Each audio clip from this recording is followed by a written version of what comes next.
This episode of BFC TV is brought to you by Polaroid. Welcome to BFC TV. My name is Ben, and this week we're taking a close look at a film that used to be widely available in Asian markets, but has been discontinued for several years. This is Luckycolor 35mm film, a 100-speed color stock from the defunct Lucky Film Company. Through a stroke of that aforementioned luck, we got our hands on a bunch of this stuff at BFC, and in this episode, we're gonna test it out before we stock it on the shelves, snapping off at one of my favorite places on the planet, the Starlight Motel. Let's shoot.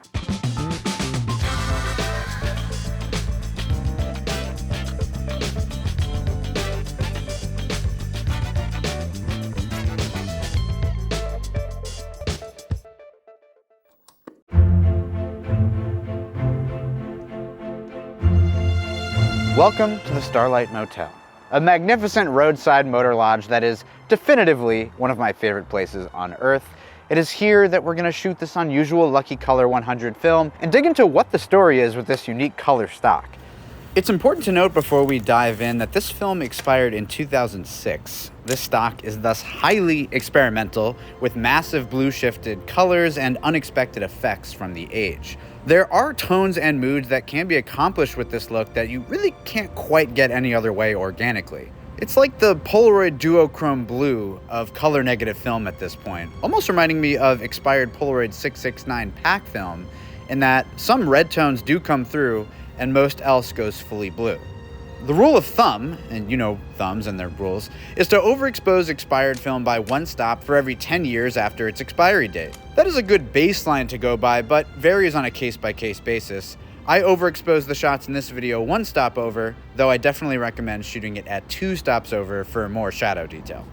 We're shooting it at Starlight, which is a colorful heaven for mid-century enthusiasts like myself, and this place will give us many beautiful tastes of the rainbow to see how this film reproduces color, considering its expiry date. We're shooting on the legendary Nikon F3, the longest-running professional-grade SLR ever produced by Nikon. We're also going to give you some alternative looks with the Olympus stylus zoom back here, knowing full well Lucky 100 will find its way into plenty of point-and-shoots.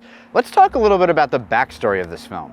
Your modern film shooter may not know much about Lucky, but it's kind of an interesting tale.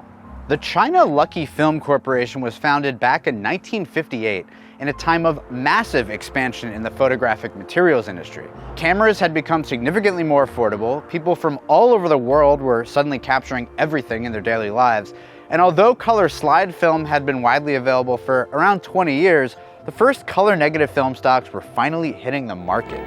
And today, it's easier to take your own color slides than ever before. This boom led to the foundation of many new photographic product manufacturers around the globe, and Lucky Film sought to bolster the availability of all formats in China, going toe-to-toe with Fujifilm and Kodak. For the next 50 years, Lucky continued to expand rapidly, becoming the second biggest player in the Chinese film market next to Kodak.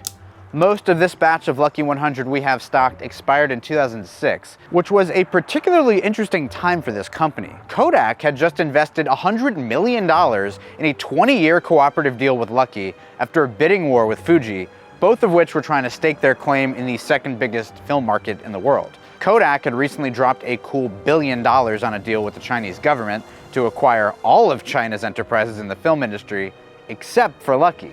Now they own 20% of the company, increased Lucky's production lines for emulsion and coating. So these boxes of Lucky 100 come in this period of huge bolstering of their technology and color production thanks to Kodak. Funny enough, or rather not funny at all really, in 2007 Kodak sold all of their equity in the company to a Shanghai venture capital firm due to the dramatic rise of digital cameras and Kodak's struggle to transform the business as the industry changed. So what we get is this rare film that emerged just as the tide was about to turn in the world of imaging. Yeah, I'm gonna have to go ahead and take some panoramas on the Horizon 202. I wasn't expecting to do that in this video, but I have the camera, I'm at the place, we have the film inside the camera. It's kind of like one of those things where I just kind of have to do it, so I'm just gonna go ahead and do it.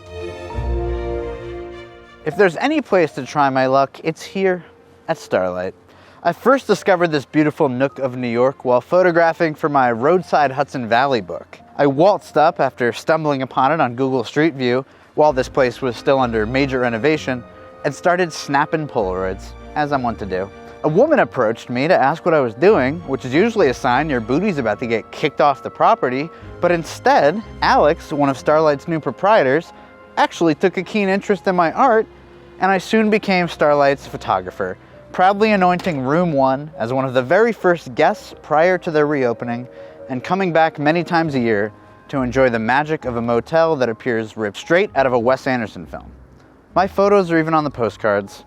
Truly, what else could I want in life? If you'd like to get your hands on some of this lucky stuff, you can head on over to our site, link right here, link in the description, link in the comments, link tattooed on my back, which I'm not going to show you. Obviously, this film does not exist anymore, so we have a very limited quantity. If you want to try it, this may be your best chance to grab a roll. Thank you for watching BFC TV. Stay tuned for more episodes on all things analog. Bye.